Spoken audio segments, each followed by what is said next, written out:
What up, it's Timbers here. Here is my opening slash streaming segment where I talk about the films that are coming out this week, whether it be in theaters, streaming, etc. Alright.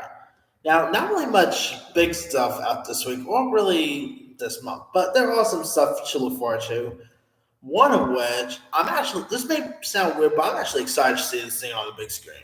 Despite it mostly being a re release and all, I'm gonna one film coming out this week. We do got E.T. the Extraterrestrial. Now, E.T., which is of course the re-release of made my favorite Steven Spielberg movie of all time. I mean, I've seen this movie tons of times. I used to own it on VHS and everything. I have never watched this thing on the big screen, so I am excited to watch this thing finally on the big screen. Yeah, so, E.T. is just such a classic. I mean, you got young Henry Thomas as Elliot. The whole him going in the moon, like not to the moon, but over like passed by the moon bicycle thing with ET is such iconic. I mean, there's so much to grab with this, so I'm definitely excited to see this one. And not to mention, Jaws is also getting re-released in September. So yeah, lots of Steven Spielberg stuff to look forward to this year. Which, by the way, I cannot be for the favorites. I mean, that movie is supposed to be like a autobiography of Spielberg's life. I'm so excited for that film. Anyway, now also out, we got a movie called Mac and Rita, which I just recently saw. Now this has Diane Keaton. You got Taylor Page. You got some really cool cast members in this. If you guys don't know much about the story here, it's where like this 30-year-old named Mac Martin reluctantly joins a Palm Spring, California bachelorette trip for best friend Carla. Hmm. Sorry that. And her inner 7-year-old gets released literally, and she becomes pretty much this 7-year-old woman. It's a little bit like in the vein of something like 13 Going on 30 or Big. It feels like those veins more than Freaky Friday, really. And I'm gonna do my review for it pretty soon, but spoiler, it just wasn't all that good. I mean, I love Diane Keaton. I mean, the woman, by the way, is in her 70s, and she's single too. That's something right there. But I love Diane Keaton. I mean, she's a legend with stuff like Annie Hall, The Godfather. Who doesn't love Diane Keaton? But sadly, yeah, this just was not all that great. I wanted to like it too because I like the trailer. We got a good cast, but sad to say, it just wasn't all that great. I mean, it really felt it just felt like a dirty going on dirty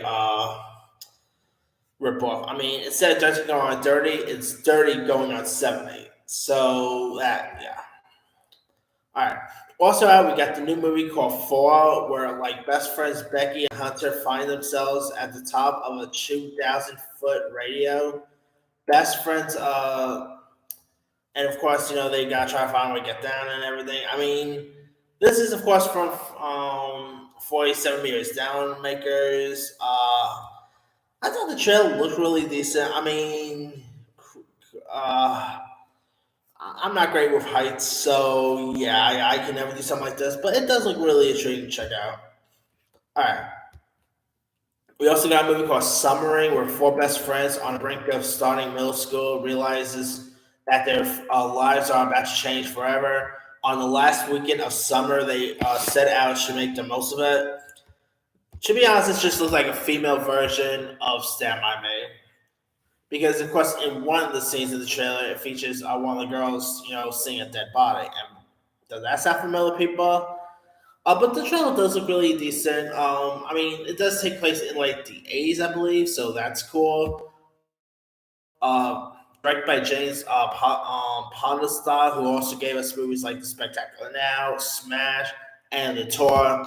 He also did that horrible Tom Hanks and Emma Watson movie, The Circle, a few years back, which I'm glad to see him back in the better film, or a better looking film here. It does look really intriguing. I haven't really hearing great things about it. It has like a 30 something percent, which I'm a little surprised. I mean, Blinker Street makes some really cool stuff, so we'll see if this thing's any good. All right. Also out, we got a movie called Emily the Criminal. Sorry about that. Where it stars Aubrey Plaza, and it's where like a set. saddled with student debt and unable to find work, a college graduate becomes involved in a credit card scam, acting as a dummy shopper and buying increasingly risky products with stolen credit cards. This, by the way, looks terrific. You got Aubrey Plaza looks great. It feels like her version of Uncut Gems in a weird way. I mean, I am getting a bit of an Uncut Gems vibe here. You got Dia Rossi, who's always really good. It looks intriguing, looks entertaining, so I'm definitely excited for this one.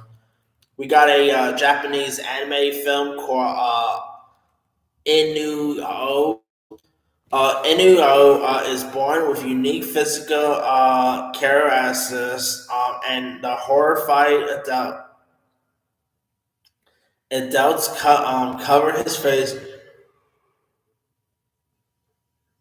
Cover his face with a mask. One day, he meets a boy named Tamona, a blind Biwa player, and as Tamona plays a delicate song, Inoho discovers an incredible ability to dance.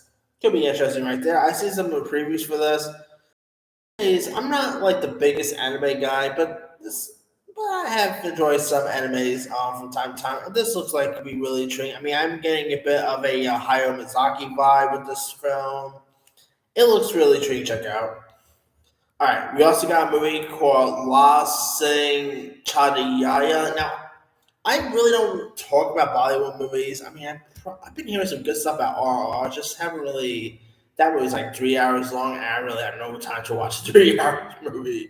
I mean, maybe down the line I'll probably check it out. But I don't really talk too much about Bollywood movies. But this one I probably should talk about because it's actually a Bollywood remake of pretty much my favorite Tom Hanks movie of all time, Forrest Gump. So yeah, pretty much a remake of Forrest Gump, which I mean, you can never beat Rob Zemeckis' Oscar-winning classic, but this could be interesting. Who knows? But we'll see. Sorry that. Yeah, we'll talk to that. Anyway, now we got a couple of stuff premiering on streaming. On Netflix, we got the new action horror film Day Shift, which stars Jamie Foxx as a hardworking dad out to provide for his daughter. Uses his boring pool cleaning job as a front for his real gig, hunting and killing vampires. So I'm definitely looking forward to checking this one out. I've dug the trailer. Jamie Foxx looks great. You got Steve Howie, Snoop Dogg's in this. Megan Good. It looks really cool and fun. All right, we also got the musical 13 the Musical, which is a Netflix musical based on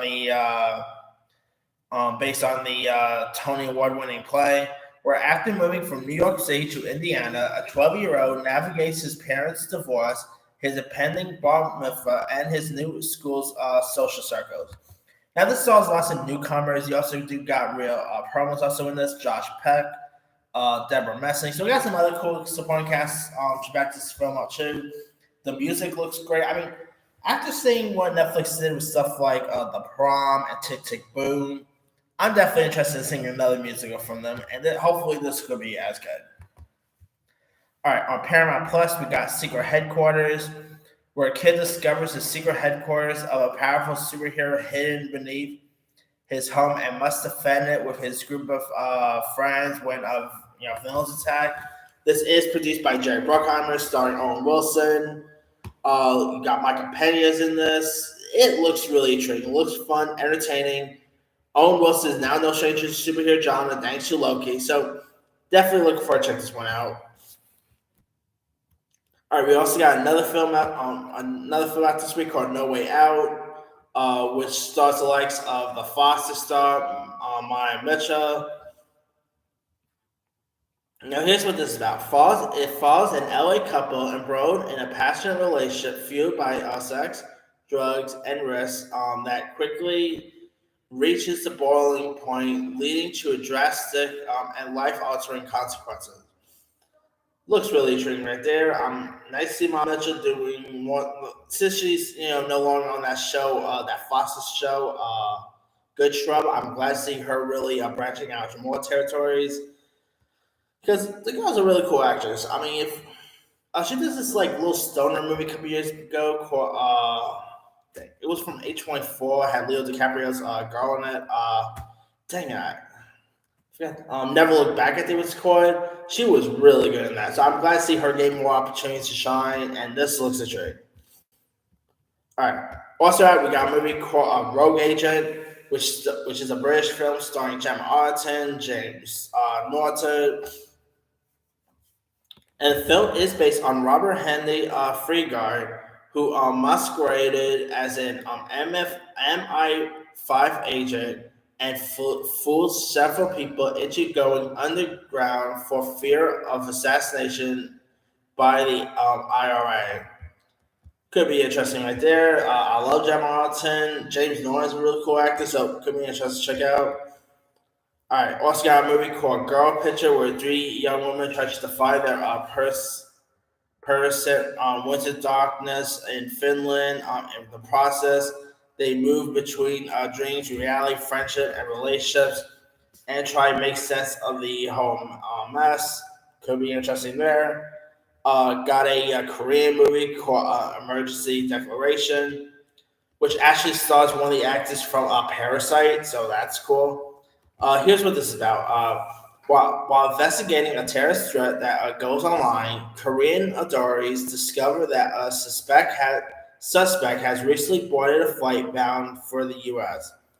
When a healthy passenger on the same plane suddenly dies, panic erupts both in flight and on the ground, with steadily decreased fuel and international refusals to offer aid. The captain and crew take unprecedented emergency measures to save the lives of all on board. This actually does look really intriguing. I mean, I don't watch too much Korean movies as I should, but this looks like to be some really interesting to check out. And I do love movies that takes place on planes for some reason. I don't know why, but this looks like to be interesting. Should say. All right, now some of the shows that premieres this week. We of course got Lock and Key season 3, which I thought the first two seasons was okay. So this is supposed to wrap everything. So look forward to see how they're gonna wrap everything here. On Disney Plus, got I Am Groot, which I did saw one episode. I mean, they're really short, but kind of cute. I mean, it's not anything you should go by or anything like that, but it's like it really feels more like a Pixar, like the Pixar shorts at times, But it's a cute show. I mean, it's so crazy to believe that Vin Diesel is the one voicing Baby Groot. But all right, we also got a movie from a series from Thai called School Tales, which I don't really watch much Thai movies, but I saw the synopsis for this, and maybe I should probably give this one a go. This is what this is about. Many unspeakable horrors take place in the school corridors after dark. During the day, the building belongs to the students, but at night, it's a different story.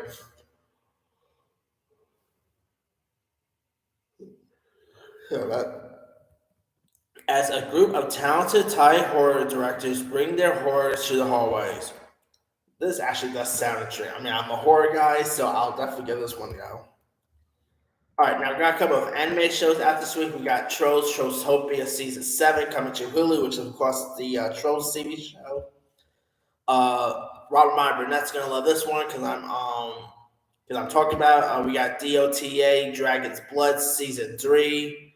So check that out to show some support to the great Robert Meyer Burnett. Shout out to you, bud. All right.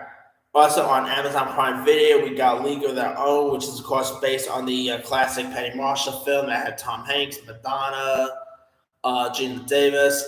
This does look really intriguing. I mean, I do like some of the cast members involved. We got Nick Offerman's in this, as I was given.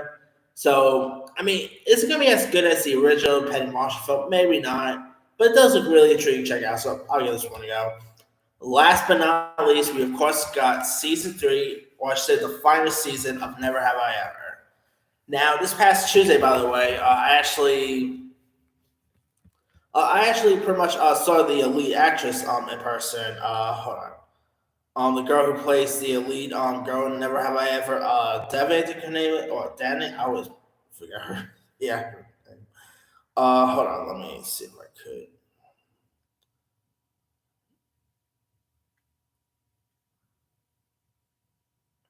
Yep. Hopefully you guys can see it. Yep. Because I actually went to the pretty much saw the premiere in person and on. I even got to see Mindy Kaling in person for a little bit. So there's that. I mean, this is a really nice show. I mean, I thought the first two seasons was great. I mean, I remember when the first season premiered. I didn't really know too much about the series, but then I watched it. I'm like, this is a really decent coming of age tale. And so I'm glad to see them really branching out. And I mean, with the show ending, I'm hoping the lead actress branches out and do more stuff down the line because she is terrific on the show. I mean, I'd love to maybe see her in like a Star Wars series, maybe. She was supposed to be Miss Marvel, believe it or not. I would love to see her maybe in a comic book world. That would be cool, but we'll see what happens once the show ends. But 3 seasons, man, majority of shows don't really last for after three, don't they? But anyway, that's pretty much all. Let me leave you guys. Which of these films or shows are you interested in checking out? Would you be seeing the ET in IMAX this week? Are you interested in checking out Mac and Rita? Have you ever seen Never Have I Ever or Lock and Key? Drop comments below. Don't forget to like, subscribe, hit that bell for notification. This is Super Sign.